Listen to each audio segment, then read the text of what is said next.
His own children called him stupid at 72.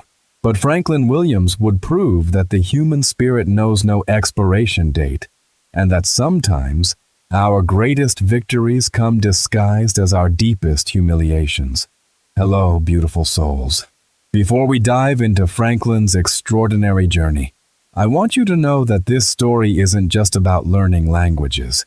It's about the courage to rewrite your story when everyone else has already written your ending. If Franklin's journey resonates with you today, consider becoming part of our community by hitting that subscribe button. Trust me, you won't want to miss the stories we share here. Now, let me take you into the quiet suburban home where Franklin Williams sat every morning at exactly 6:47 a.m., staring at his reflection in the kitchen window. The man looking back at him had weathered hands that told stories of 43 years on factory floors, silver hair that had grown thin with time, and eyes that held a weariness deeper than physical exhaustion. Those eyes had watched the sunrise through that same window for 2 years now. 2 long years since retirement had transformed him from a man with purpose into what his children increasingly saw as a problem to be managed. At 72, Franklin had been retired for exactly 24 months and 13 days. Not that he was counting, though the precise number seemed burned into his consciousness like a brand marking the beginning of his irrelevance. Those had been 24 months of endless television reruns that blurred together into meaningless noise, crossword puzzles that frustrated more than entertained, and the gradual, suffocating realization that his children saw him not as their father, but as a burden waiting to happen. The house itself seemed to echo with emptiness. The same house where he'd raised 3 children, where birthday parties had filled the rooms with laughter, where homework sessions had stretched late into evenings, where family dinners had been occasions of connection rather than obligation. Now, the silence was broken only by the ticking of the grandfather clock in the hallway, a clock that had once marked the precious hours of a busy family life, and now seemed to count down the slow passage of time toward an uncertain future. The signs of his children's changing perception had been subtle at first, like hairline cracks in a foundation that only become visible when the structure begins to shift. Margaret, his eldest daughter, had started speaking to him in that particular tone reserved for the elderly and infirm, louder than necessary, slower than natural, with a patronizing sweetness that made Franklin's jaw clench involuntarily. Her visits, once spontaneous and warm, had become scheduled and clinical, marked by bright smiles that didn't quite reach her eyes, and conversations that felt scripted, as if she'd rehearsed them during the drive over. His son Robert had begun making decisions about family gatherings without consulting him, as if Franklin's presence was assumed rather than requested, as if his preferences and opinions had somehow become irrelevant with his retirement. Phone calls, that once included genuine questions about his thoughts and feelings, had devolved into status reports delivered with the efficiency of a medical professional updating a patient's chart. And David, his youngest, had started finishing Franklin's sentences, not out of enthusiasm or shared understanding, but out of impatience, as if waiting for his father to find the right word was an inconvenience too great to bear. The young man who had once sought his father's advice on everything from career choices to relationship troubles now looked at his watch during their conversations, clearly anxious to move on to more pressing matters. But it was the forgetting that gave them ammunition, real, tangible evidence to support their growing conviction that their father was sliding inexorably toward dependence. It started small, as these things always do, misplacing his reading glasses and finding them an hour later on top of his head, forgetting where he'd set his coffee cup and discovering it cold and forgotten on the bathroom counter, struggling to remember the name of his neighbor's new dog. Was it Buster or Baxter? And feeling a moment of panic when the word simply wouldn't come. Normal things, really. The kind of small lapses that visit everyone who's lived long enough to accumulate 7 decades of memories, whose minds have become vast libraries where occasionally a book gets misshelved or a card misfiled. But to his children, these moments became something more sinister. Evidence of inevitable decline, proof that their father was sliding into the twilight of his mental faculties, confirmation that their whispered concerns were justified. "Dad's getting worse," Margaret would whisper to her brothers during their weekly phone conferences, conversations that Franklin pretended not to notice but could hear through the thin walls of his modest ranch home. The house's layout, which had once provided comfortable family privacy, now seemed designed to broadcast his children's growing concerns directly to his ears. "Yesterday he couldn't remember if he'd taken his medication," she would continue, her voice carrying the weight of someone documenting symptoms for a medical professional. "I found him standing in the kitchen just staring at the pill organizer, completely confused." What Margaret didn't mention, what she hadn't bothered to discover, was that Franklin had been staring at the pill organizer not in confusion, but in contemplation, wondering how his life had been reduced to a plastic container with compartments labeled with days of the week, wondering when taking medication had become the most significant event of his day, wondering if this was all there was left. "He keeps calling me Michael instead of David," his youngest would respond, frustration bleeding through the phone line like water through a cracked dam. "It's like he's not even trying anymore. Sometimes I think he's doing it on purpose, like he wants us to worry." The irony was lost on David that Michael was the name of Franklin's brother, his beloved younger brother who had died in Vietnam 50 years earlier, whose memory still visited Franklin in quiet moments, whose name sometimes emerged when Franklin looked at David and saw, in the angle of his jaw or the set of his shoulders, an echo of the boy who had never had the chance to grow old. But David had never asked about the confusion, never wondered if there might be a story behind the mixed-up name. He had simply cataloged it as another symptom of decline. Robert, ever the pragmatist, would conclude these conversations with the same ominous assessment. "We need to start thinking about the future. Dad can't live alone much longer if this keeps up. I've been researching assisted living facilities that might be appropriate for someone in his condition." His condition. The phrase had become their shorthand for something they couldn't quite name, but were convinced they recognized. A gradual dimming of the light that had once burned so brightly in their father's eyes.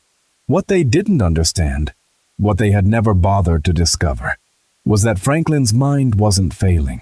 It was restless, hungry, desperate for challenge and purpose in a life that had suddenly become an endless succession of empty hours stretching toward an uncertain horizon.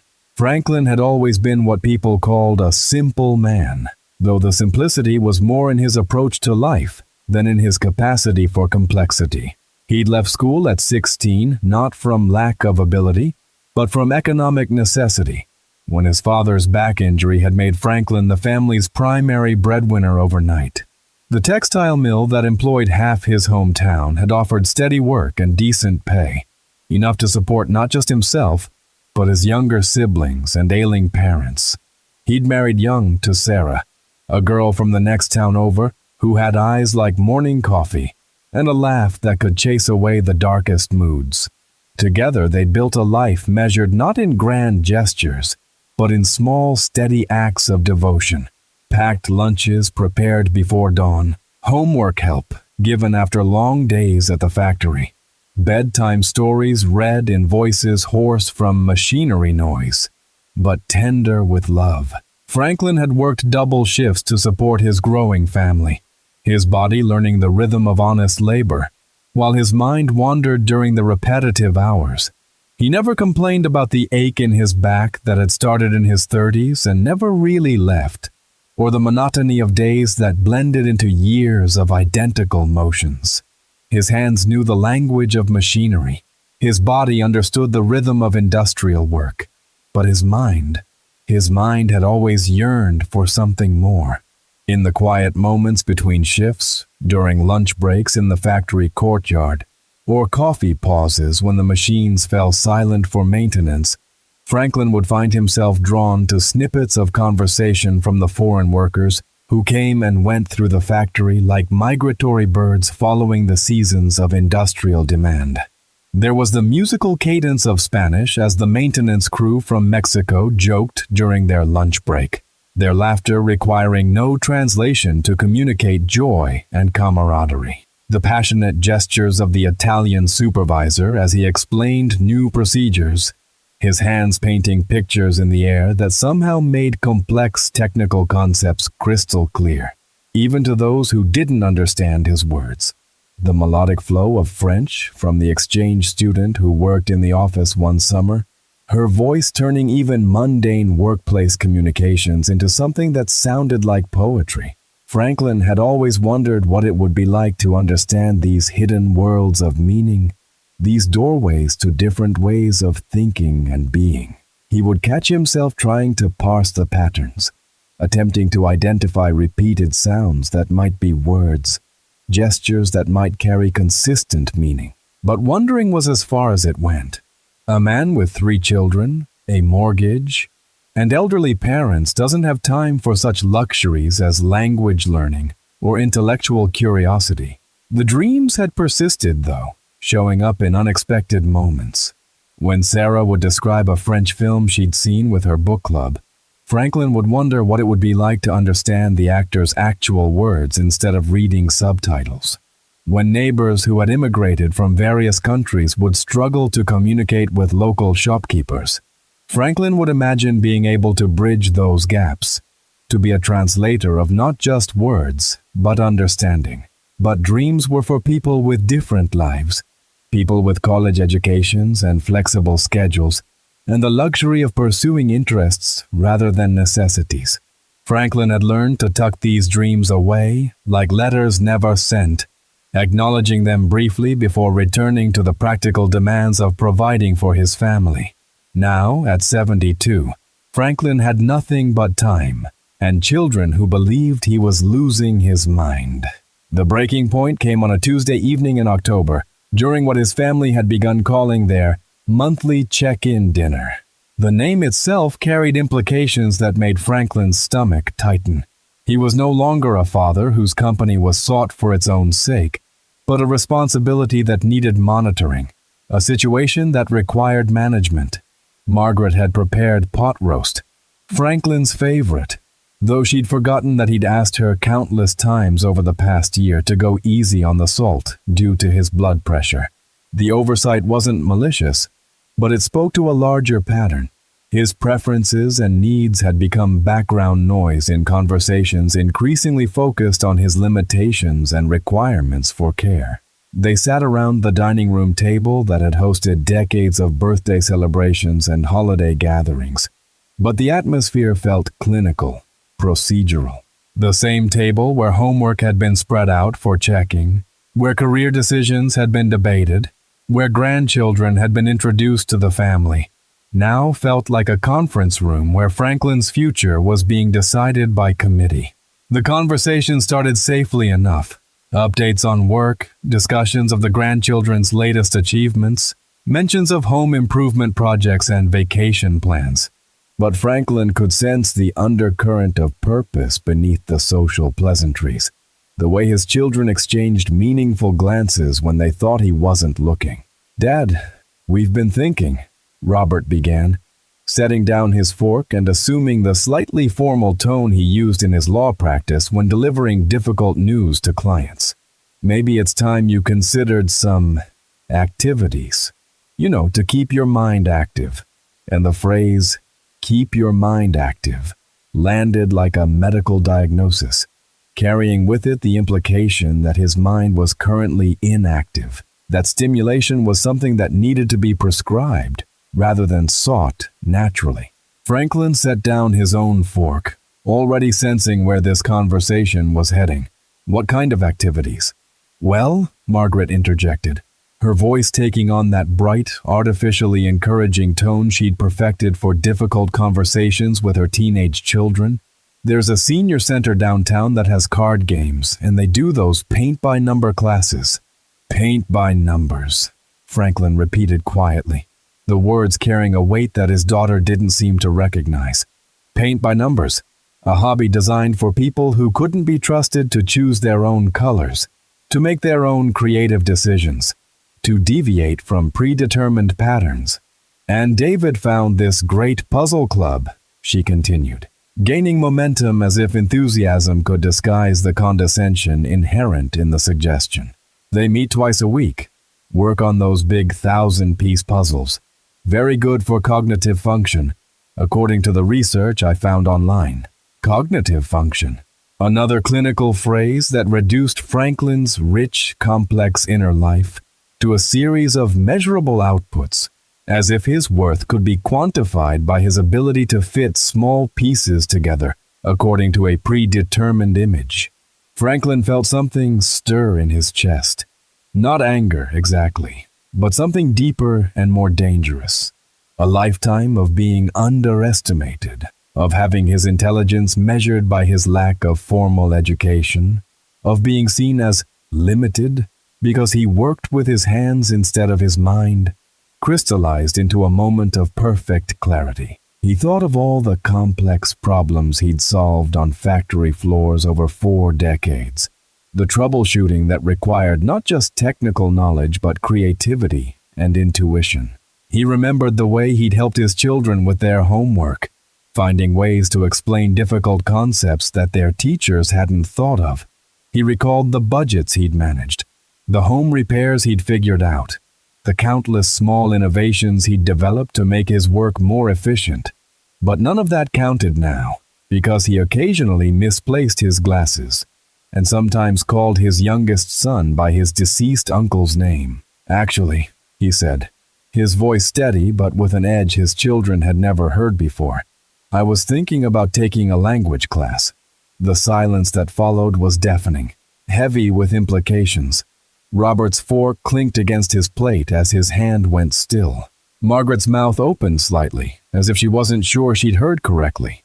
David actually chuckled, a short, sharp sound that cut through the air like a blade, dismissing his father's words before they'd had a chance to settle. A language class?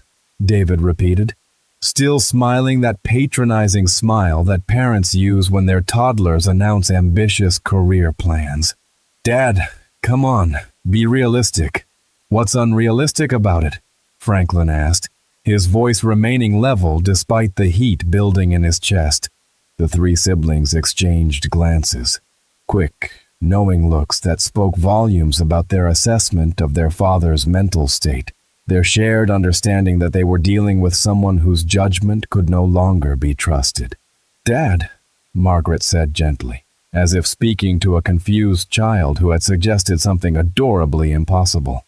You barely finished high school, and you're 72, learning a new language at your age. It's just not practical. Barely finished high school. The words stung not because they were untrue. Franklin had indeed left school at 16, but because they were delivered as a judgment on his intellectual capacity, rather than an acknowledgement of the economic circumstances that had forced his early departure from education.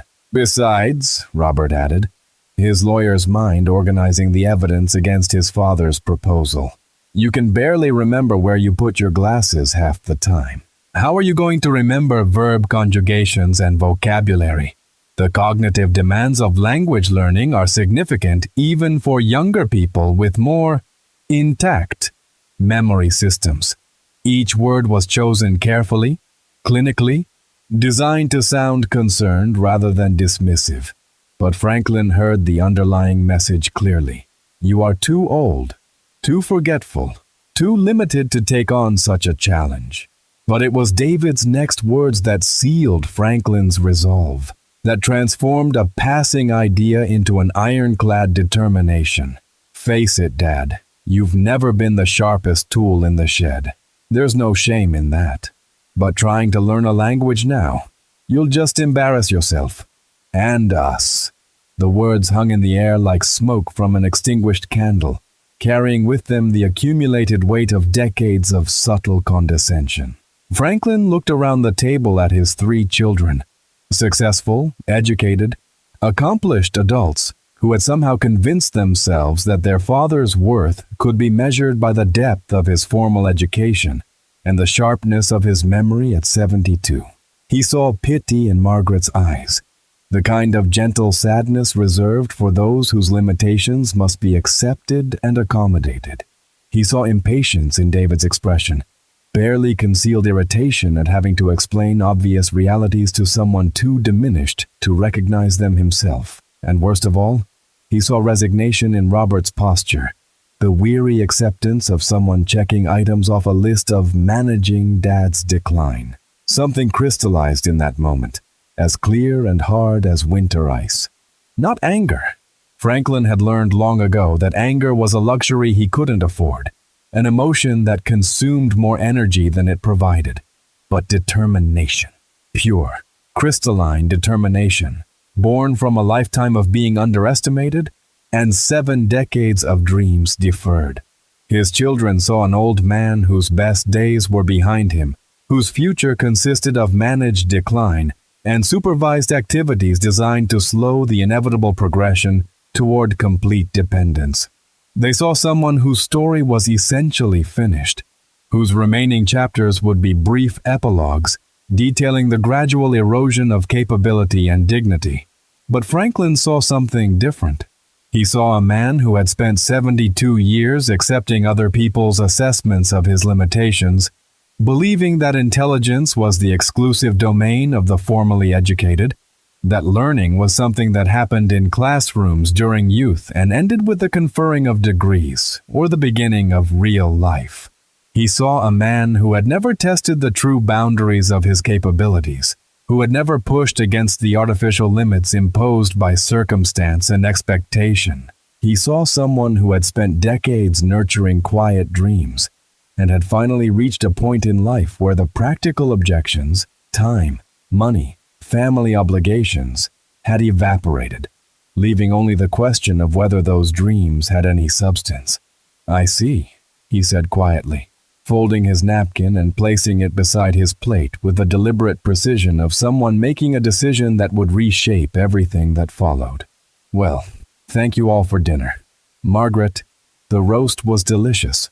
He stood, moving with a dignity that surprised his children, who had grown accustomed to seeing him as someone diminished by age rather than refined by experience. He kissed each of them on the forehead, a gesture that left them confused and slightly uncomfortable, carrying as it did an air of blessing or benediction, rather than the grateful appreciation they expected from someone whose limitations had just been so clearly explained. As he walked to the door, Franklin felt lighter than he had in months, as if the conversation that was meant to confine him had instead set him free. His children's lack of faith had done something unexpected. It had crystallized his own determination into something unshakable. "Dad, where are you going?" Margaret called after him, her voice carrying a note of concern that suggested she was beginning to realize that something significant had just occurred, though she couldn't quite identify what.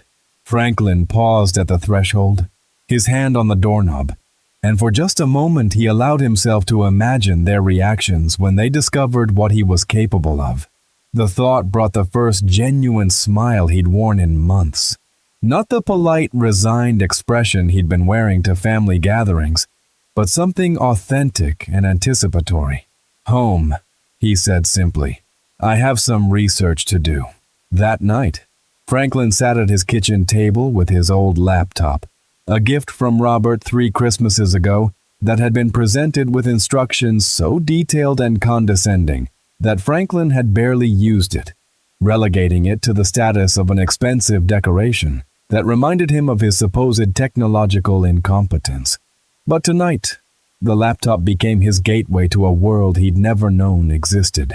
Online learning platforms with names he'd never heard. Duolingo, Babbel, Rosetta Stone promised to make language learning accessible to anyone with dedication and an internet connection. Video tutorials on YouTube offered pronunciation guides and grammar explanations delivered by patient teachers who didn't care about his age or educational background. University extension programs provided structured courses designed for adult learners, their descriptions free of the patronizing language he'd heard at dinner. The internet, it turned out, was a treasure trove of opportunity for anyone willing to dig deep enough, patient enough, to navigate the initial confusion of unfamiliar websites and technological interfaces. Franklin spent 3 hours that first night just exploring options, bookmarking resources, creating accounts on platforms that promised to transform him from monolingual to multilingual. But Franklin wasn't interested in casual learning, in the kind of dabbling that his children might find acceptable for someone in his situation. He wasn't looking for a hobby to fill his empty hours, or a distraction to keep his mind occupied in the way that crossword puzzles or television programs might serve as gentle cognitive stimulation. He was on a mission, a quiet, desperate mission, to prove that intelligence isn't measured by degrees or diminished by age, and that the human capacity for growth doesn't expire at 65 or any other arbitrary milestone. The choice of which language to tackle first required careful consideration. Spanish felt like the obvious choice, partly because he'd always been intrigued by the musical flow of the language during his years listening to it at the factory, but mostly because it felt manageable, familiar enough from decades of peripheral exposure that he didn't feel completely lost, but different enough from English to represent a genuine challenge. The decision made, Franklin cleared a space at his kitchen table that would become his dedicated learning station. He arranged his notebook, a simple spiral-bound pad that would chronicle his progress, alongside the laptop, positioning them both to catch the morning light that streamed through the window where he'd spent so many mornings staring at his reflection and wondering how to fill another empty day. The first week was brutal in ways Franklin hadn't anticipated. His fingers, accustomed to the physical certainty of machinery and the straightforward logic of mechanical systems, fumbled over the keyboard as he tried to navigate unfamiliar websites. The interfaces that younger users found intuitive seemed designed to confuse him, with drop-down menus that disappeared before he could read them and buttons that performed unexpected functions. His ears, trained to the rhythmic predictability of factory noise, struggled to distinguish between similar sounds in Spanish. The difference between R and R, between B and V, seemed impossibly subtle. His mouth, 72 years accustomed to the patterns of English, rebelled against new shapes and movements, making sounds that felt foreign and awkward. His memory, which his children had declared unreliable, seemed to resist every new word and phrase he attempted to absorb. Vocabulary that seemed clear during morning study sessions vanished by afternoon, requiring constant repetition and review that made him question whether his children might be right about his diminished capabilities. But Franklin had spent 43 years showing up to work whether he felt like it or not, whether his back ached or his spirits were low, whether the tasks ahead of him seemed impossible or merely difficult. Persistence wasn't a skill he'd learned. It was who he was, etched into his character by decades of choosing discipline over convenience, responsibility over comfort. Each morning at 5:30 a.m., while his neighborhood slept and the world was quiet enough to hear his own thoughts, Franklin would sit at his kitchen table with a cup of coffee and his laptop. He established a routine that became as unshakable as his old work schedule.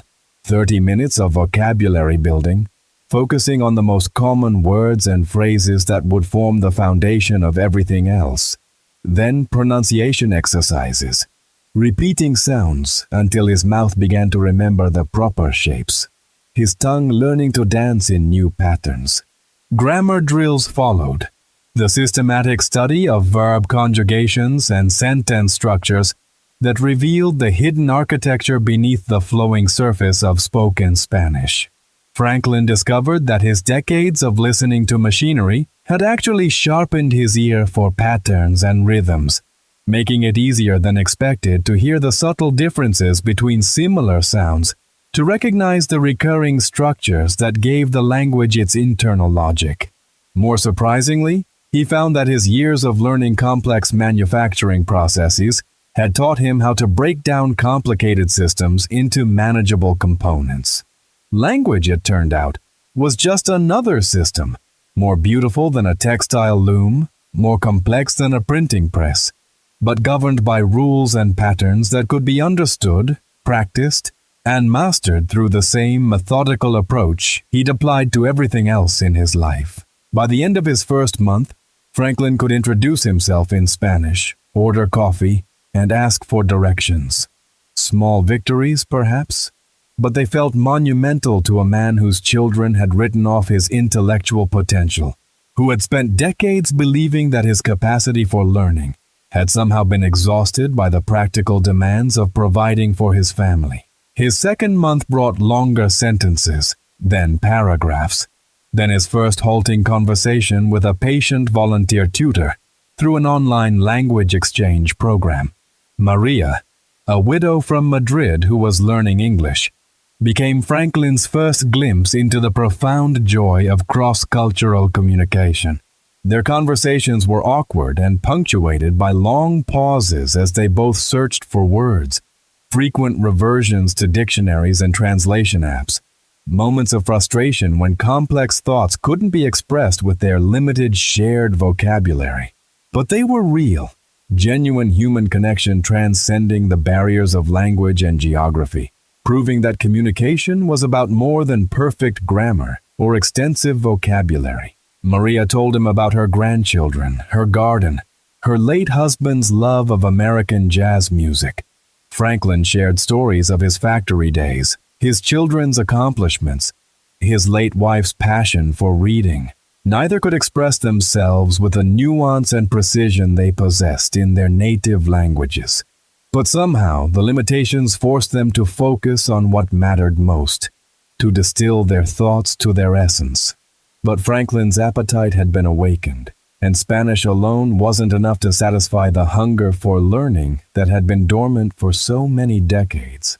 By his third month of what he privately called retirement from retirement, though his children still believed he spent his days watching game shows and napping in his recliner, Franklin had added French to his daily routine. The decision felt natural, even inevitable. If he could learn one language, why not two? If his mind was capable of absorbing Spanish vocabulary and grammar, what other systems might it master? French presented different challenges and rewards. Where Spanish felt warm and welcoming, French demanded precision and elegance. Each word had to be chosen with care and placed with deliberate intention, like pieces in an intricate puzzle, where the wrong placement could change the entire meaning of a sentence. The pronunciation proved more difficult than Spanish, with sounds that existed nowhere in English and combinations of letters that seemed to bear no relationship to their written form. But Franklin approached French with the same methodical determination he'd brought to Spanish, breaking down each challenge into component parts that could be understood and practiced systematically. Then came Italian, drawn into his routine by the memory of the passionate supervisor from his factory days, whose gestures had painted pictures in the air. Italian felt different from both Spanish and French, warmer than French but more theatrical than Spanish, welcoming enthusiasm and gesture, inviting him to express himself with his hands as much as his voice. Each new language revealed different approaches to expressing human experience, different ways of organizing thoughts and emotions into words. Franklin began to understand that he wasn't just learning vocabulary and grammar. He was discovering new ways of thinking, new perspectives on the world that had been invisible to him as a monolingual English speaker. His days developed a rhythm that felt more purposeful than any routine he'd maintained since retirement. Morning coffee with Spanish podcasts, letting the familiar sounds wash over him while his brain gradually awakened to the day's challenges. French grammar during lunch, working through exercises that required the kind of logical precision he'd once applied to mechanical problems. Italian conversation practice in the afternoon, often conducted with gestures even when he was alone, his hands remembering the theatrical movements he'd observed decades earlier. German vocabulary, yes, he'd added German, during dinner preparation, multitasking in a way that reminded him of his factory days when he'd had to monitor multiple processes simultaneously. Portuguese videos before bed, because why not? Letting the melodic sounds of Brazil lull him towards sleep, while his subconscious continued processing the day's learning.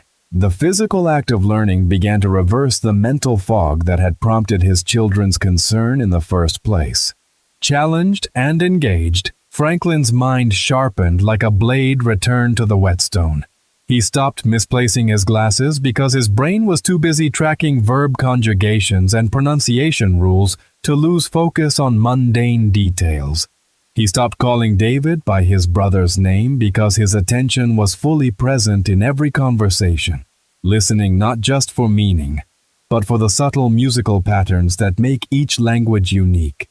But perhaps the most profound change was in Franklin himself. The man who had accepted his children's assessment of his limitations began to glimpse his own potential. Each mastered phrase, each successful conversation, each moment of understanding built upon the last, creating a foundation of confidence that had been missing from his life for far too long. The confidence manifested in subtle ways that his children couldn't quite identify but couldn't ignore either. Franklin's posture straightened during family conversations. His responses became more thoughtful and decisive. When they spoke to him in that patronizing tone he'd grown accustomed to, he would look at them with an expression they couldn't quite read. Not anger or resentment, but something that made them slightly uncomfortable, as if they were being evaluated by someone whose opinion mattered more than they'd realized. Still, Franklin kept his journey secret. This wasn't about proving anything to his children. Not yet. This was about proving something to himself. About discovering whether the dreams he'd carried for 72 years had any substance, or whether he'd been foolish to nurture them for so long. The answer came during his 8th month of study, in the form of a phone call that would change everything and reveal the true purpose of his journey. Franklin was working through a particularly challenging Portuguese grammar exercise, wrestling with the subjunctive mood in a way that reminded him of the mechanical problems he'd once solved through patient experimentation when his phone rang. The number was unfamiliar, but something about the urgency of the ringing, short, sharp bursts that seemed to demand immediate attention, made him answer despite his usual reluctance to interrupt study time for unknown callers. The voice on the other end was heavily accented, desperate, and speaking rapid Spanish peppered with what sounded like panic and barely controlled fear. Por favor, the voice pleaded, words tumbling over each other in a cascade of desperation. Necesito ayuda. My wife. Hospital. No speak English. Please. Someone said you speak Spanish. Please help. For a moment, Franklin's mind went blank, his carefully practiced vocabulary vanishing as if it had never existed. This wasn't a conversation with patient Maria about her grandchildren or a controlled dialogue from his learning materials. This was real life, urgent and immediate, and someone needed help that only he could provide. The magnitude of the responsibility hit him like a physical blow. Someone was counting on his 8 months of secret study to navigate what sounded like a medical emergency. His children's voices echoed in his memory. You'll just embarrass yourself. What if they were right? What if his language skills weren't adequate for something this important? But the desperation in the caller's voice overrode his self-doubt. This wasn't about his pride or his family's expectations. Someone needed help, and Franklin had the tools to provide it. Despacio, Franklin said, surprised by the steadiness of his own voice. Drawing on vocabulary he'd practiced countless times but never used in genuine crisis. Slowly, tell me what happened. Dime que pasó. What followed was a 20-minute conversation that changed Franklin's understanding of what language learning really meant. The caller, Jose, was a recent immigrant whose wife had been taken to the emergency room after collapsing at their apartment. He'd been given Franklin's number by a neighbor who'd heard that someone in the area spoke Spanish. though Jose had no idea he was speaking to a 72-year-old retired factory worker who'd started learning the language just 8 months earlier. Jose's wife, Carmen, had been experiencing chest pains and difficulty breathing. The paramedics had arrived quickly, but the language barrier had made it impossible for her to communicate her symptoms clearly or understand their questions about her medical history. At the hospital, Jose found himself lost in a maze of insurance forms, consent documents, and medical terminology that might as well have been written in hieroglyphics. Franklin found himself not just translating, but comforting. Not just conveying information, but providing reassurance to a frightened man whose entire world had been reduced to a waiting room chair, and the incomprehensible announcements echoing through hospital corridors. "Tell me about her symptoms," Franklin said in Spanish, his voice carrying a calm authority that surprised him. "When did they start? Has this happened before? What medications does she take?" As Jose answered, Franklin found himself instinctively organizing the information, translating not just words but concepts, helping Jose understand the questions the medical staff would need answered and preparing him to advocate effectively for his wife's care. When a nurse approached Jose with forms to complete, Franklin stayed on the phone, translating questions about insurance coverage, emergency contacts, and medical history. When a doctor arrived to explain Carmen's condition, Franklin helped Jose understand the difference between observation and admission, between cardiac monitoring and cardiac intervention, between the various tests they wanted to perform and the reasons for each. But more than translation, Franklin provided something Jose needed even more desperately: the reassurance that he wasn't alone, that someone understood not just his words, but his fear, his confusion, his desperate love for the woman who had built a new life with him in a country where they sometimes felt invisible and always felt vulnerable. When the crisis finally passed, Carmen's chest pains proved to be anxiety-related rather than cardiac, brought on by the stress of adjusting to a new country and the isolation that comes with language barriers. Jose called Franklin back to express his gratitude. "You saved us," Jose said, his voice thick with emotion. "Not just today, but you made us feel like we mattered, like someone cared enough to help." Franklin hung up the phone with trembling hands, understanding for the first time that language wasn't just about personal achievement or intellectual challenge. It was about building bridges between human beings in their moments of greatest need, about ensuring that fear and confusion didn't compound suffering simply because people spoke different languages. That phone call unlocked something in Franklin, a sense of purpose that had been dormant for decades, an understanding that his late-life learning journey had been preparing him for something larger than personal satisfaction or family vindication. He began reaching out to local organizations, offering his growing language skills as a volunteer resource.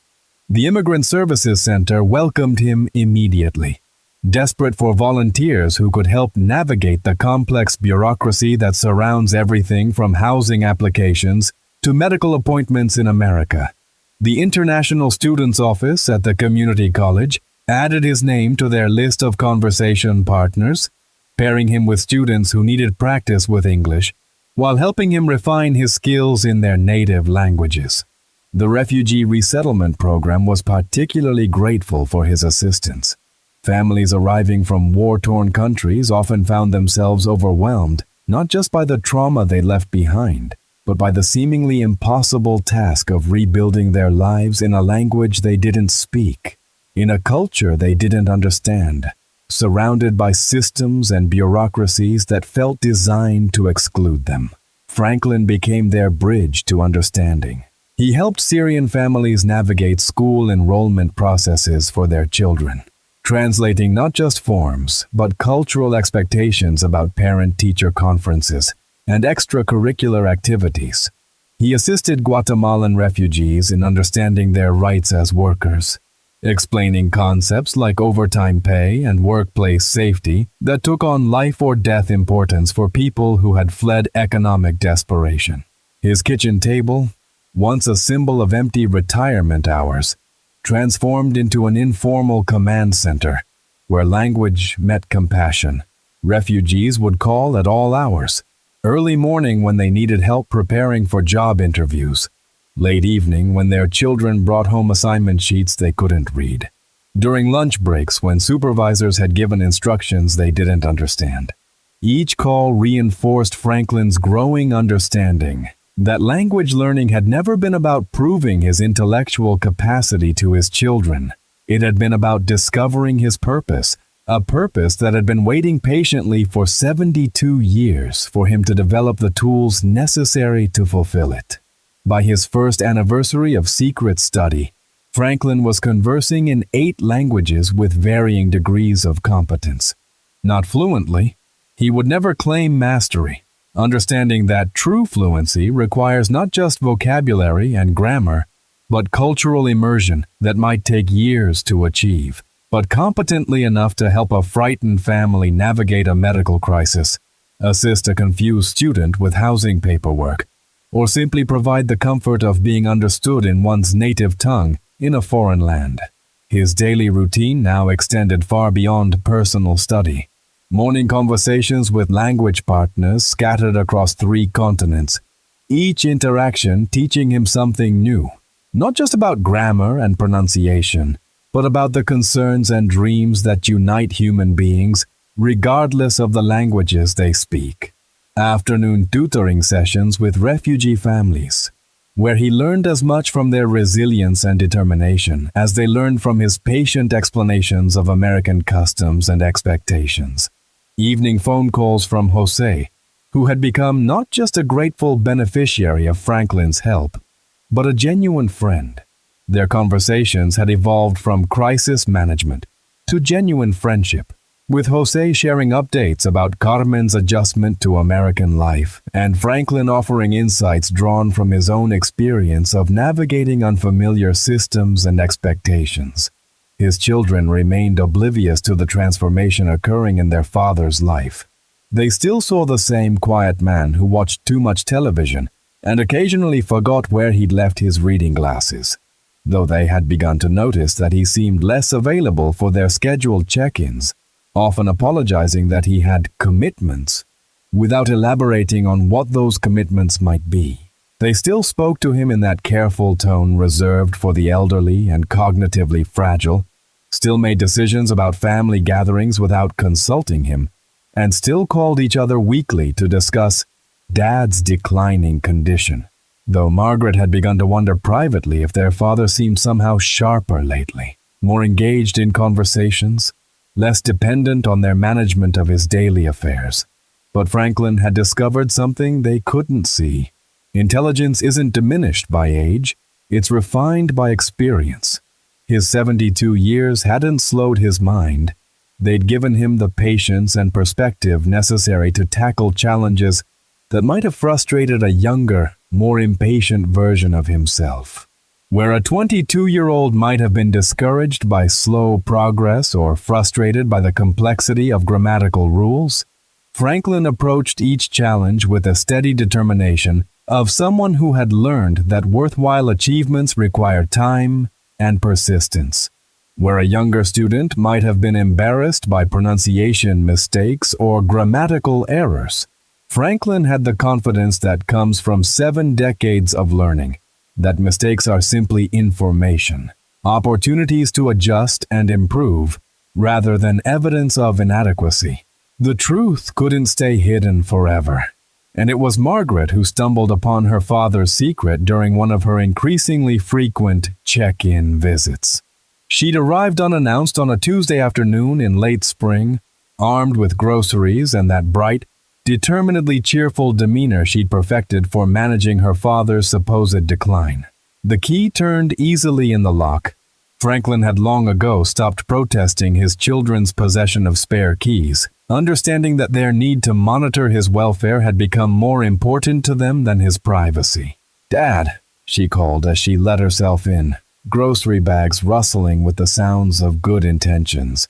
"I brought some of that soup you like, and I picked up your prescriptions from the pharmacy." She expected to find him in his usual afternoon position, dozing in his recliner with the television providing background noise, or perhaps struggling with a crossword puzzle at the kitchen table. What she found instead stopped her in her tracks and challenged everything she thought she knew about her father's capabilities. Franklin sat at his kitchen table, but instead of the crossword puzzle or television remote she expected to see, he was surrounded by an impressive array of materials that spoke of serious, sustained intellectual effort. Notebooks filled with careful handwriting in multiple scripts lay open beside textbooks with titles in languages she couldn't identify. His laptop screen displayed what appeared to be a video call with several people speaking rapidly in what sounded like Italian. "Scusa," Franklin was saying to the screen, his pronunciation carrying an authority and fluency that made Margaret's knees weak. "Mia figlia è arrivata. Dobbiamo finire presto oggi, ma ci sentiamo giovedì come sempre." Margaret stood frozen in the doorway, groceries still clutched in her arms, watching her supposedly declining father conduct what was clearly a complex conversation in a foreign language. The man she and her brothers had been treating as cognitively fragile was speaking with animated gestures, laughing at jokes she couldn't understand, engaging in what appeared to be a lively debate about current events with people who treated him as an intellectual equal. Franklin noticed her presence and smiled, that same genuine smile she hadn't seen since the disastrous dinner conversation months earlier. But now it carried an additional quality she couldn't quite identify. Confidence, perhaps, or satisfaction, or the quiet pride of someone who had proven something important to himself. "Margaret," he said, switching seamlessly back to English without missing a beat. "Perfect timing. I was just finishing my conversation with my Italian conversation group. We meet twice a week to discuss current events and practice our language skills." He gestured to the screen with the casual confidence of someone completely comfortable with technology his daughter had assumed was beyond his capabilities. "Everyone, I'd like you to meet my daughter Margaret. Margaret, this is Giuseppe from Rome, Sofia from Milan, Marco from Naples, and Anna from Florence."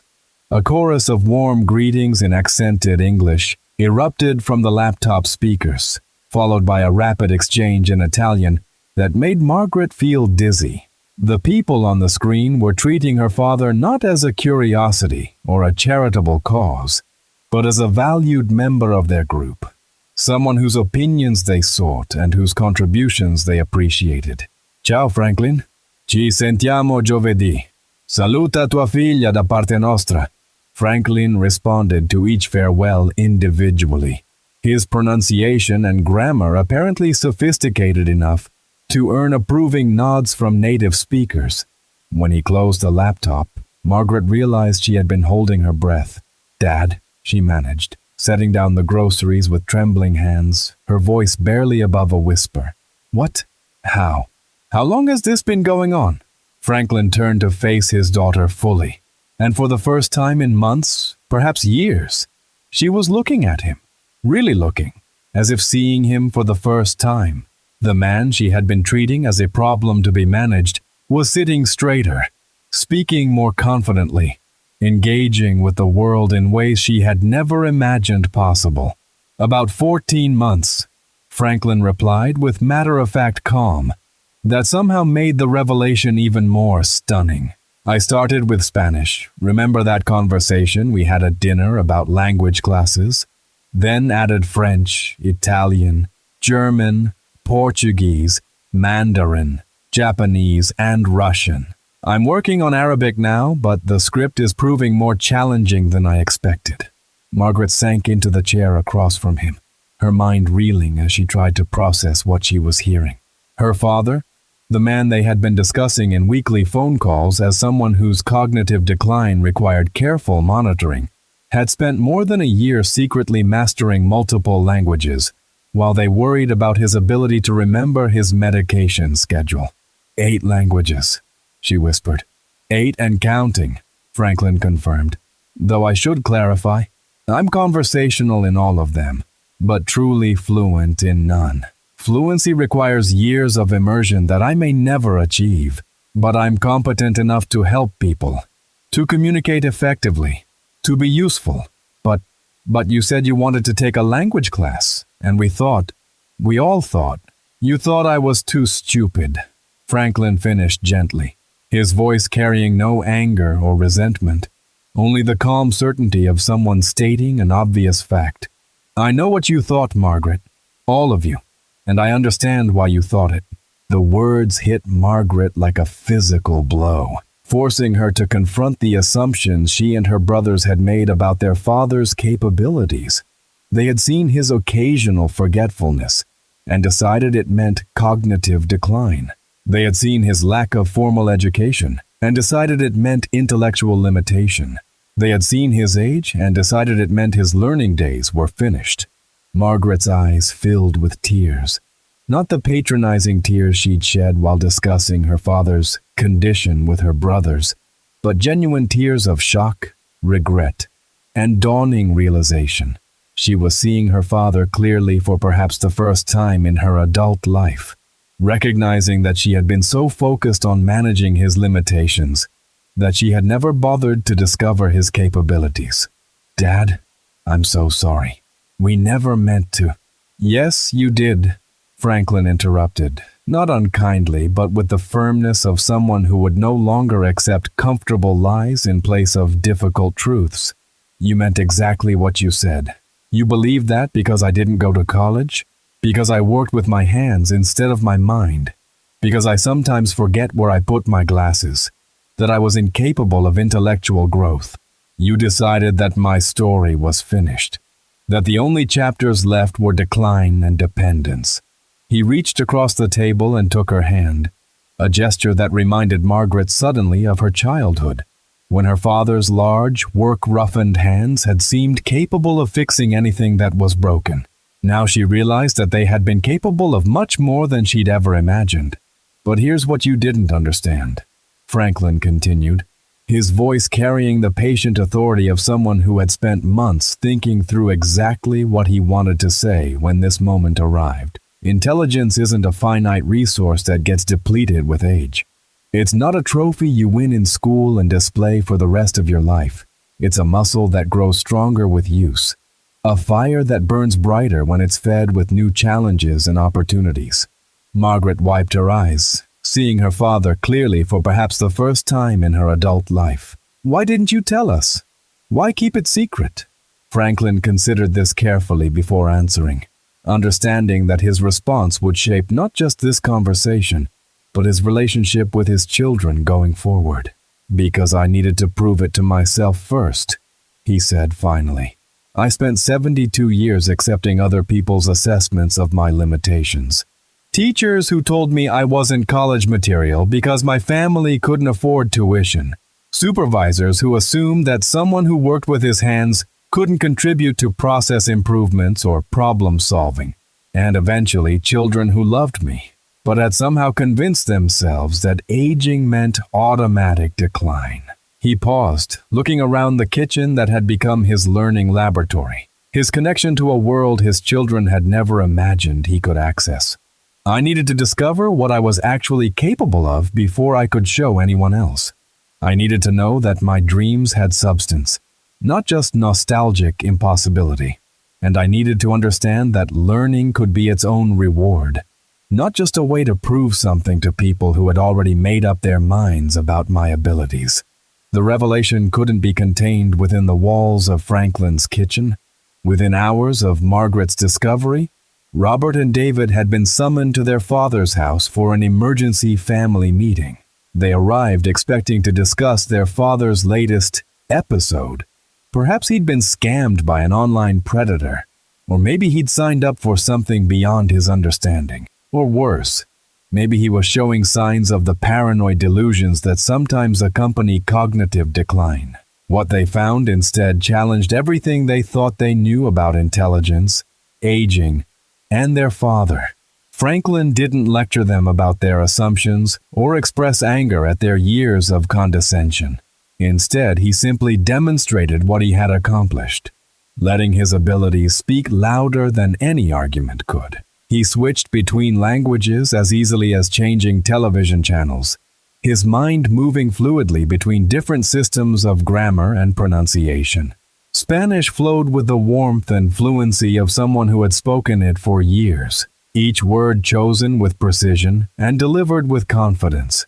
French emerged with an elegance that surprised them all. Sophisticated concepts expressed with the kind of nuance that suggested deep understanding rather than rote memorization. Italian bubbled forth with expressive gestures that seemed to come naturally, his hands painting pictures in the air, just as he had observed decades earlier at the factory. German followed with precision and careful attention to grammatical structure, demonstrating the systematic thinking that had served him well in his manufacturing career, and now enabled him to master one of the world's most complex languages. Portuguese carried the musical quality of Brazilian conversation partners who had become genuine friends. Mandarin revealed tones and sounds that seemed impossible for a 75-year-old factory worker to master, yet emerged from his lips with increasing confidence.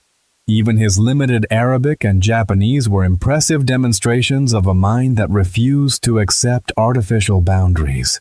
But the most powerful demonstration came when Franklin's phone rang during their stunned silence. It was Maria, his first Spanish conversation partner, calling for their weekly chat that had evolved into one of the most meaningful friendships of his later years. Hola, Maria.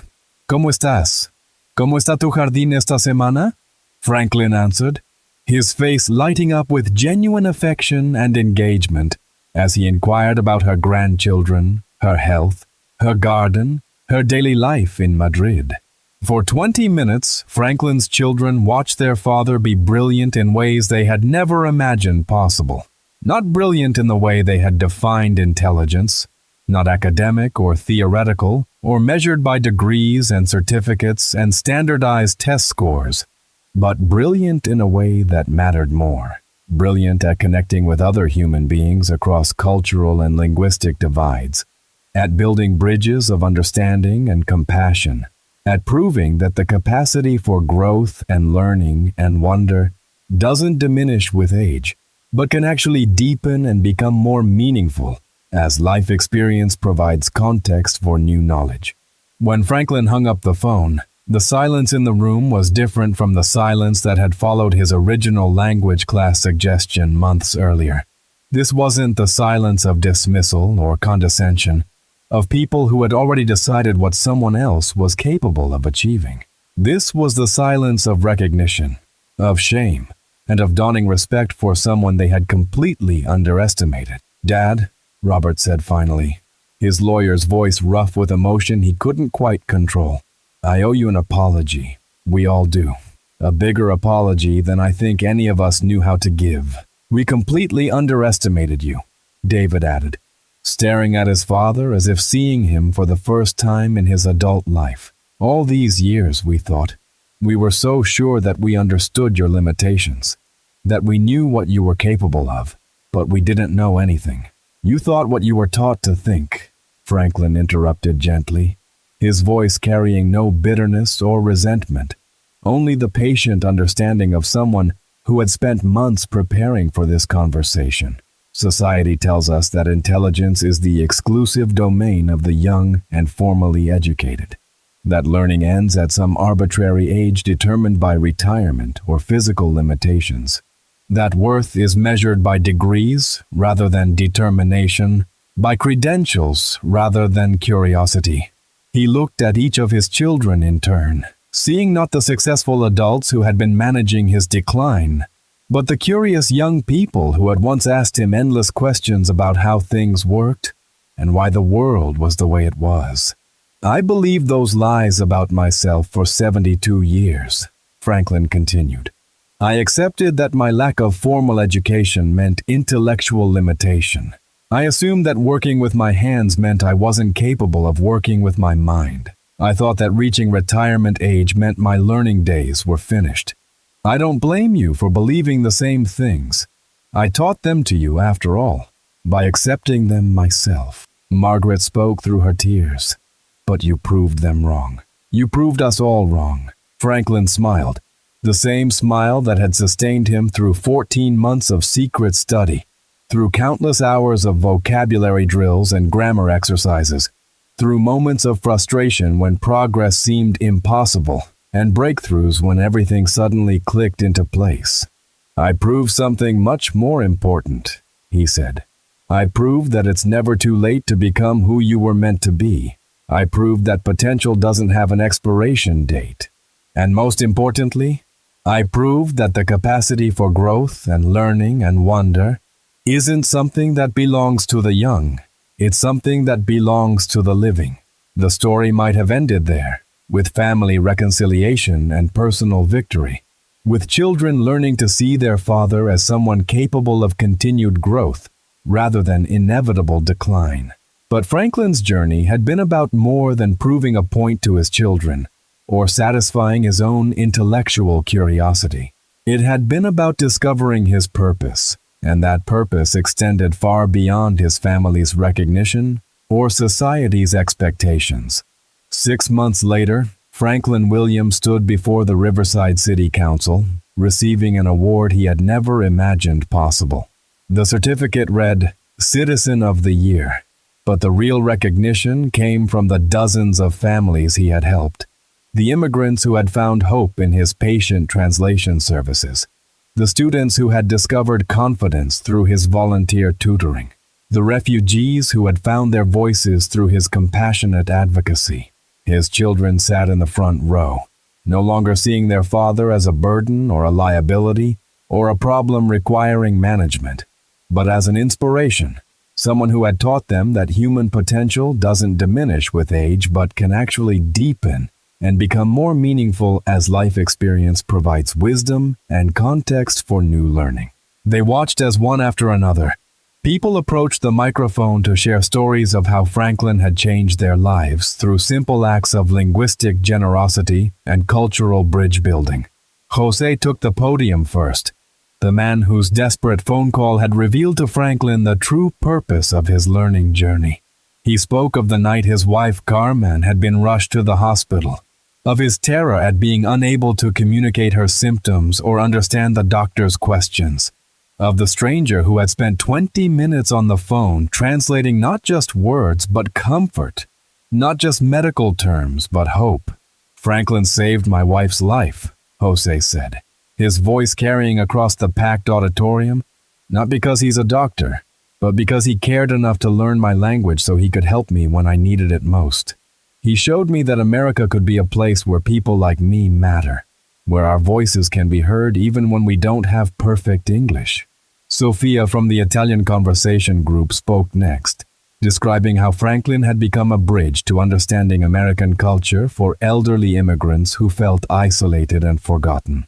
"He doesn't just speak our language," she said. "He understands our hearts. He knows what it feels like to be underestimated, to have people assume you're not capable of growth or contribution. That understanding makes him the best teacher any of us could ask for."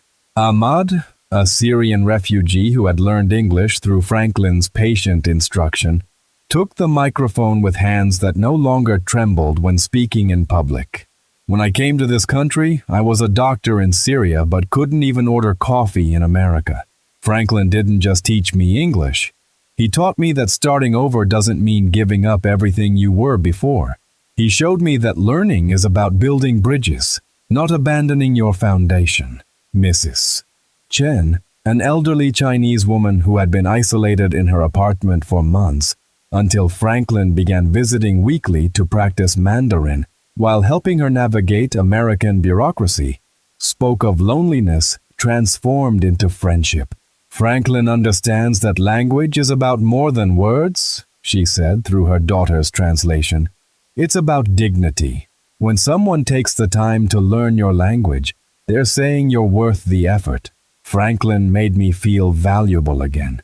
Dr. Petrov, a Russian scientist whose credentials weren't recognized in America, described how Franklin's conversation practice sessions had given him the confidence to pursue certification that would allow him to work in his field again.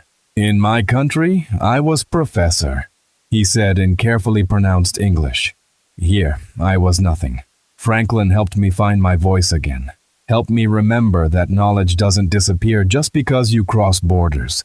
Elena, a young Mexican woman who had been afraid to speak up at her factory job until Franklin's encouragement helped her find her voice, spoke of transformed relationships with supervisors and co-workers. Franklin taught me that my accent doesn't make my ideas less valuable, she said. He helped me understand that being bilingual is a strength, not a weakness.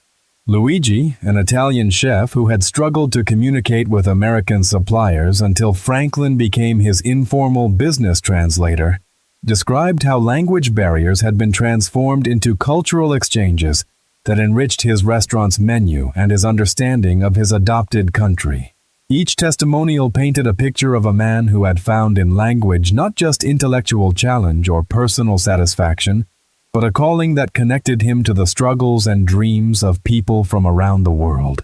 Someone who had transformed his own late-life learning journey into a gift for others navigating their own challenging transitions in a new country and an often unwelcoming culture. As Franklin accepted his award, he thought about the dinner conversation that had started it all, his children's laughter, their dismissal, their certainty that their father's story was already written and nearly finished. He felt no bitterness toward them, no satisfaction at having proven them wrong. Instead, he felt gratitude that their lack of faith had lit a fire that had burned brighter than any of them could have imagined, illuminating possibilities that had been waiting patiently for him to develop the courage and tools necessary to explore them.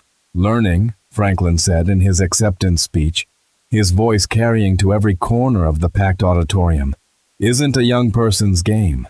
It's not something that ends when you leave school or reach retirement age or accumulate enough birthdays that society decides your potential is exhausted. Learning is a human birthright, available at any age to anyone willing to embrace the beautiful difficulty of growth. He paused, looking out at the crowd of faces representing every age and background, united in their recognition of a fundamental truth about human potential that transcended demographics and defied stereotypes. I started learning Spanish at 72 not to prove anything to my children or to society or even to myself, Franklin continued.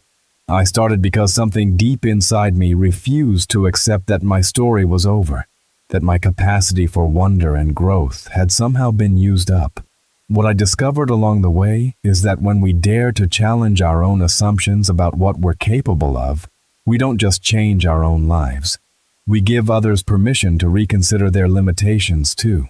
The applause that followed wasn't polite or obligatory. It was thunderous, sustained, filled with the recognition of people who had witnessed something extraordinary. Not just a man learning languages, but a human being refusing to accept the limitations others had placed on him and, in doing so, expanding the sense of possibility for everyone who heard his story. Franklin's children sat in amazement, tears streaming down their faces, finally understanding that their father hadn't just proven them wrong about his capabilities. He had proven them wrong about the nature of human potential itself, about the artificial boundaries society places on growth and learning, about the assumption that age automatically equals decline rather than accumulation of wisdom and experience that can enhance rather than limit new learning. 3 years later, Franklin Williams has become something he never expected to be: a local celebrity, a sought-after speaker at conferences on aging and education, and most importantly, a beacon of hope for anyone who has ever been told they're too old, too inexperienced, or too limited to chase their dreams. His small ranch house has been transformed into an informal community center where people of all ages gather for conversation circles, language exchanges, and what Franklin calls possibility sessions. Informal gatherings where people share their dreams and help each other find ways to pursue them, regardless of age or circumstance or the limitations others have placed on their potential. The kitchen table where his journey began now hosts daily conversations with language partners scattered across 6 continents. The living room where he once sat watching television has become a meeting space for refugee families learning English and American customs. The basement where he once stored forgotten possessions now houses a small library of language learning materials that community members borrow freely. Margaret has opened a small language school inspired by her father's methods, specializing in programs for older adults who had been told that their language learning days were finished. Her curriculum emphasizes the advantages that come with maturity, patience, life experience, and the wisdom to understand that mistakes are information rather than failures. Robert has expanded his law practice to include immigration services, using the Spanish he learned from his father to serve clients who had previously felt voiceless in the legal system. His office walls now display certificates of appreciation from families who found hope and help through his bilingual legal services. David has become a documentary filmmaker, currently working on a project about late life learning inspired by his father's story. His film includes interviews with seniors around the world who have taken on new challenges in their 70s, 80s, and beyond, proving that Franklin's journey is part of a larger movement of people refusing to accept society's expectations about aging and capability. But perhaps the most profound change is in the conversations that happen around dinner tables across their community and, increasingly, around the country. As Franklin's story spreads through social media, news articles, and word of mouth, parents no longer dismiss their elderly relatives' dreams as unrealistic. Children see their grandparents not as burdens or declining assets, but as reservoirs of untapped potential. The phrase, "it's too late," has lost its power in homes where Franklin's story is known, and his example has taken root. Franklin himself continues to learn, driven not by any need to prove himself, but by genuine curiosity about the world and the people in it. He has added Swahili to his repertoire, inspired by a Kenyan family that recently moved to the neighborhood and needed help navigating school enrollment for their children. He's working on sign language, motivated by a deaf student at the community college who struggled to find practice partners willing to learn visual communication skills. His latest challenge is Farsi, sparked by conversations with an Iranian poet who attends his weekly international coffee gatherings. The poet had been isolated since arriving in America, his work unpublished and unread because of language barriers. Franklin's patient efforts to learn Farsi have opened doors not just to communication, but to cultural exchange, with the poet now offering bilingual poetry readings that draw audiences from across the region. Each morning at 6:47 a.m., Franklin still sits at his kitchen table, but the man who once stared at his reflection, wondering how to fill another empty day, has been replaced by someone who begins each morning with video calls to language partners around the world, preparing for tutoring sessions with refugee families, recording vocabulary lessons for an online platform that serves seniors interested in language learning, and planning curriculum for the community college course he now teaches on Learning After 60. His phone rings constantly, not with worried check-ins from concerned children, but with calls from people seeking advice, encouragement, or simply the comfort of speaking with someone who proves that limitations are often self-imposed and always challengeable. Reporters still occasionally call for interviews, drawn by the continuing relevance of his story in a society grappling with questions about aging, potential, and the value of life experience. The secret, Franklin often tells these interviewers, isn't in finding the fountain of youth. It's in understanding that the fountain of possibility never runs dry. It's available to anyone brave enough to take a drink, regardless of age or background, or the expectations others have placed on their potential. Tonight, as Franklin sits at his kitchen table preparing for tomorrow's lessons and conversations, a photo on the nearby shelf catches the light from his desk lamp. It's from his award ceremony, him standing with his 3 children, all of them beaming with genuine pride and love, their relationships transformed from management and obligation to mutual respect and shared wonder at what's possible when people refuse to accept artificial limitations. But it's not the award or the recognition that makes him smile when he sees that photo. It's the memory of a conversation he had with David just before the ceremony began. A conversation that revealed the true scope of his accomplishment. His youngest son, the one who had been quickest to dismiss his dreams and slowest to believe in his capabilities, had pulled him aside backstage with tears in his eyes and a confession that explained so much about the family dynamics that had shaped their relationships. "Dad," David had said, his voice thick with emotion, "I need to tell you something I've never told anyone. When I was 15, I wanted to learn guitar. I had dreams of writing songs, maybe even performing someday.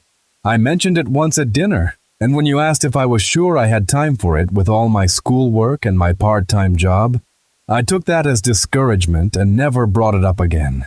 Franklin had listened, seeing his son not as the successful adult he'd become, but as the uncertain teenager he'd once been, full of dreams and vulnerable to perceived rejection.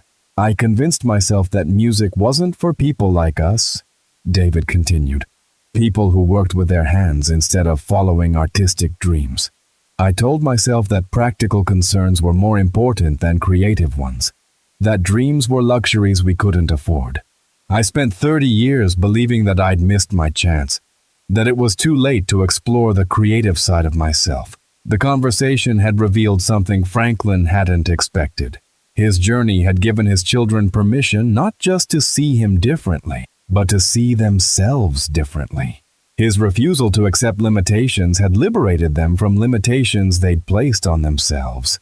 "But watching you these past 2 years," David had continued, "watching you prove that it's never too late to become who you want to be, that learning and growth don't have expiration dates. I bought a guitar last month. I'm taking lessons from a woman who teaches adults. And every time I struggle with a chord, every time my fingers don't want to cooperate, every time I feel foolish for starting something new at 43, I think about you at 72 starting with your first Spanish lesson." The story David told wasn't unique. Letters and emails arrived regularly from people around the country, grandparents returning to school, retirees learning new skills, seniors pursuing artistic dreams they'd deferred for decades, all inspired by Franklin's example to reconsider what they thought they knew about their own potential. This is perhaps Franklin Williams' greatest achievement. Not the 9 languages he has mastered, not the families he has helped navigate American systems and culture, not even the recognition he has received from his community. It's the ripple effect of possibility he has created. The way his example has given countless people permission to reconsider what they thought they knew about their own capabilities and limitations. In nursing homes across the country, elderly residents are starting language clubs and book discussion groups after hearing Franklin's story on television or reading about it in newspapers. In community centers, seniors are forming learning groups that tackle everything from computer programming to musical instruments to creative writing, proving that intellectual curiosity doesn't diminish with age but can actually intensify when freed from the practical constraints of career and family obligations. Children are looking at their grandparents with new eyes, seeing not decline and limitation, but wisdom and untapped possibility. Parents are having different conversations with their aging relatives, asking not just about medical appointments and daily care needs, but about dreams and interests and goals that might still be achievable. Franklin's story has become more than personal triumph. It has become a movement, a quiet revolution against the ageism that convinces society that learning and achievement belong only to the young. But Franklin himself remains remarkably humble about his impact, consistently redirecting attention from his personal achievement to the broader message about human potential and the dangers of accepting artificial limitations. When asked about his legacy, he simply says, "I hope people remember that I started learning at 72, not because I was special or gifted or different from anyone else, but because I was human. And being human means having the capacity for growth, regardless of age or background, or the expectations others have placed on your potential. Today, Franklin Williams is 75 years old and conversing comfortably in 10 languages. He volunteers with immigrant services organizations, serves on the community college board, and has written a book about late-life learning that has become widely read in academic programs. He speaks at universities and conferences across the country, sharing his story with audiences from high school students to retirees. His message remains constant. Potential doesn't expire, and growth is limited only by our willingness to challenge artificial boundaries. But his most important work still happens at that kitchen table where his journey began.